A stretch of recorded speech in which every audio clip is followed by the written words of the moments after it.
Muy buenas noches. Bienvenidos a una nueva emisión de nuestro programa En 15 minutos te contamos. En el día de hoy vamos a hablar acerca de unas recomendaciones y pautas que debemos tener en cuenta al momento de elaborar los medios magnéticos nacionales, que empiezan a vencerse el próximo 8 de mayo. En primer lugar, hagamos un recuento de las resoluciones que establecen la obligatoriedad y el tipo de información a reportar para el año grabable del 2018. La primera resolución es la 060 de octubre de 2017, la cual solicita la información exógena y el tipo de reporte que se deben entregar. Posteriormente, en abril 11 del 2018 se expidió la resolución 021, que introduce algunos cambios en el formato 2276. En agosto 22 del 2018 se expide una nueva resolución que modifica la resolución 060 y es la resolución 045, que modifica algunos grupos de obligados y algunas especificaciones técnicas de los formatos. Y por último, el pasado 9 de abril, la DIAN expidió la resolución número 024, que fue publicada en la página, por cierto, hasta el día 23, y cuyo principal cambio se encuentra en el artículo 7, con relación a los pagos o abonos en cuenta de rentas de trabajo, o sea, laborales, honorarios y servicios sometidos a retención en la fuente bajo el artículo 383 del Estatuto Tributario. Como ya se había establecido para este año, en el formato 1001 no se iba a reportar los pagos o abonos laborales. Estos se debían de reportar en el formato 2276. El cambio que introduce esta resolución consiste en que en el caso de que el tercero sea de régimen común y hubiese facturado IVA o hubiese sido sometido a RETEIGA, el formato 2276 no permite reportar esta información. Por lo tanto, lo que se aclara es que en el formato 2276 debemos reportar el pago, abono en cuenta y la retención en la fuente. Y en el formato 1001, con el concepto 5016, debemos de reportar el valor del IVA y el RETEIVA en el caso que lo hubieran practicado, dejando la columna de pagos o abonos deducibles o no deducibles en ceros. De igual manera,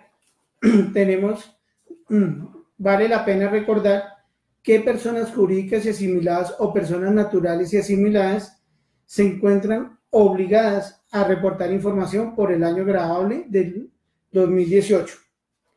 Las personas naturales o asimiladas, entiéndase, sucesiones y líquidas, sin importar que estén o no obligados a llevar contabilidad durante el 2018, que cumplan las siguientes condiciones, deben reportar información. La primera condición es que en el año 2016 hubiesen obtenido ingresos fiscales superiores a 500 millones de pesos y que hayan obtenido durante el año gravable 2018 ingresos brutos superiores a 100 millones por concepto de renta de capital y rentas no laborales.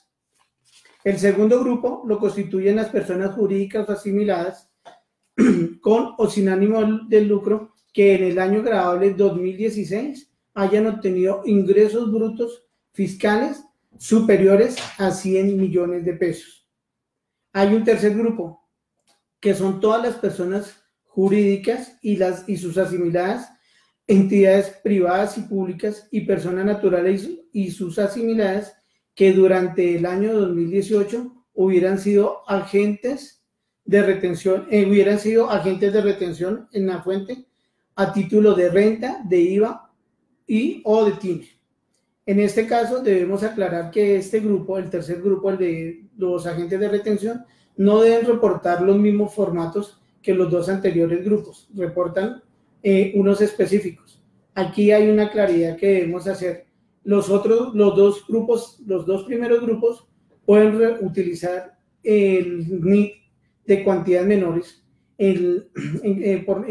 mientras que los agentes de retención sí tendrán que reportar todas las cuantías sin importar el monto. Una vez hecha esta pequeña introducción con respecto a las resoluciones que rigen la presentación de los medios magnéticos y los obligados a presentarlos con respecto a las personas jurídicas y naturales, vamos a hablar de ciertas pautas que debemos tener en cuenta. En primer lugar, las cifras deben ser reportadas en pesos, no deben tener decimales, no deben tener comas ni fórmulas. De igual manera, debemos tener en cuenta que no se deben aproximar las cifras a ningún tipo de múltiplo y no deben contener centavos. Por otra parte, tengamos en cuenta que los reportes no deben ser firmados o avalados por el contador o por el revisor fiscal. Estos deben ser solo firmados por el representante legal en caso de las personas jurídicas y en el caso de las personas naturales por el obligado a suministrar la información. Hay una cosa muy importante que debemos tener en cuenta. Si nosotros para presentarlos y enviar la información, se debe tener habilitada el instrumento firma electrónica. Si usted necesita obtener o requiere activar este instrumento, hágalo con tiempo, hágalo con una anticipación no menor a 3 días. Aunque usted pueda recuperar las claves a través del portal de la DIAN, recuerde que para estas fechas siempre se presentan congestiones y debemos saber que no se aceptan ningún tipo de excusas, como los daños de computadores o el olvido de la contraseña de la firma electrónica para el no enviar oportunamente la información. Solo la DIAN puede indicar si se presenta contingencia por problemas técnicos en el portal.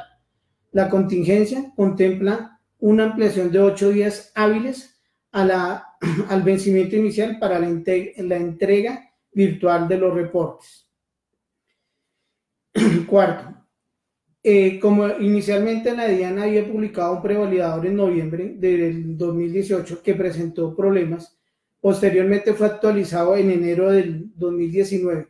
Revise que el prevalidador que tienen instalado en sus equipos corresponda a esta última versión de enero del 2019, porque si diligencian con el otro prevalidador, muy seguramente le va a generar algún tipo de error. César Andrés pregunta, tiene una inquietud, dice, si no supera las bases del 2016 ni del 2018, ¿qué formatos deben reportar teniendo en cuenta que no pertenecerían ni al grupo 1 ni 2? No debe reportar ninguno. Solo si fue agente de retención, debe reportar. Pero si no tiene las bases, en el caso de las personas naturales, no debe reportar en ningún formato. Tengamos en cuenta lo siguiente.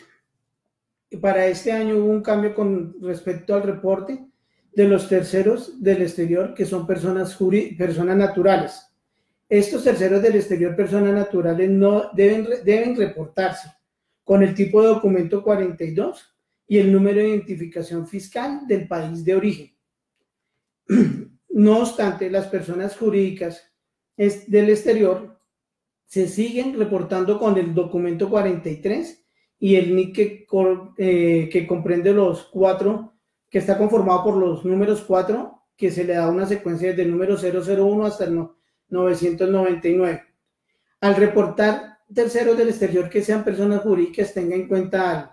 Si usted crea un pseudónimo 444 con el número 001 para reportar a esa persona en un formato, debe conservar este mismo pseudónimo para los demás formatos, ¿sí? A uno no le asigne el número 1, al otro el número 2, no.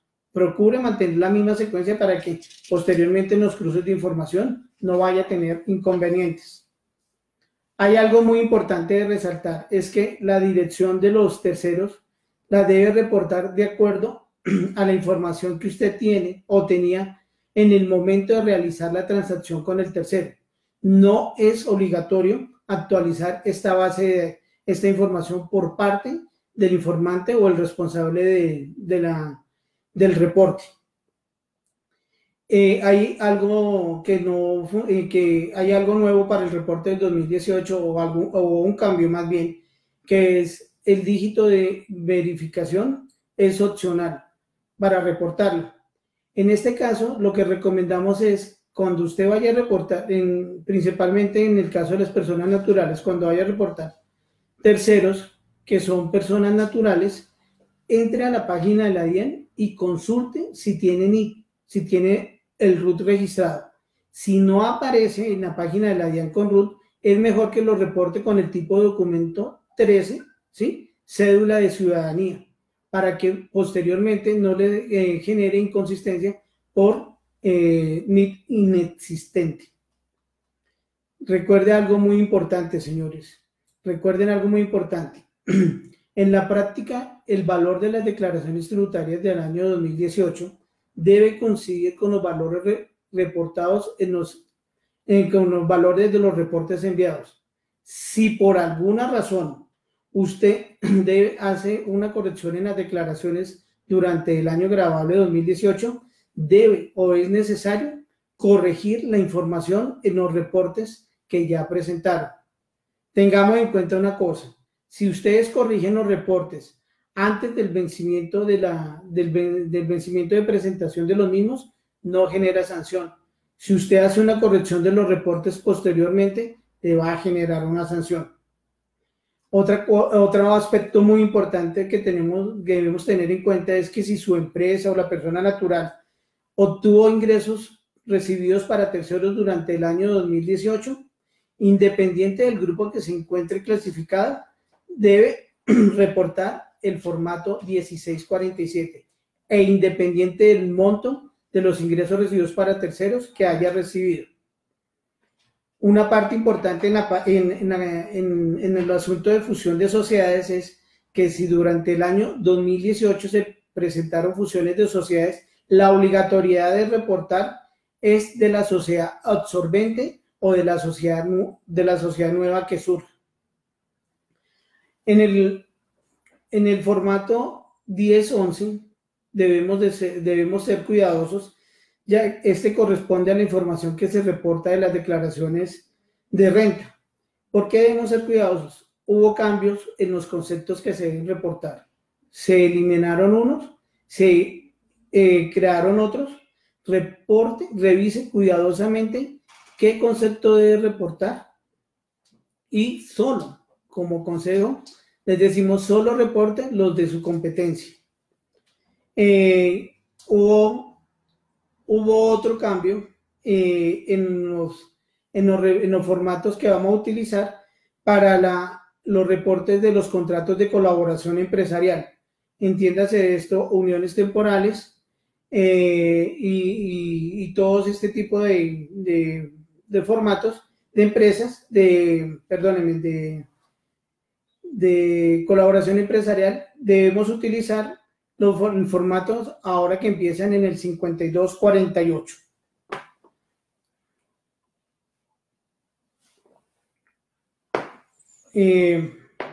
Tenga en cuenta una cosa: el formato 22, si usted está obligado a reportar cualquier tipo de formato, el formato 2276 es obligatorio para todos los reportantes.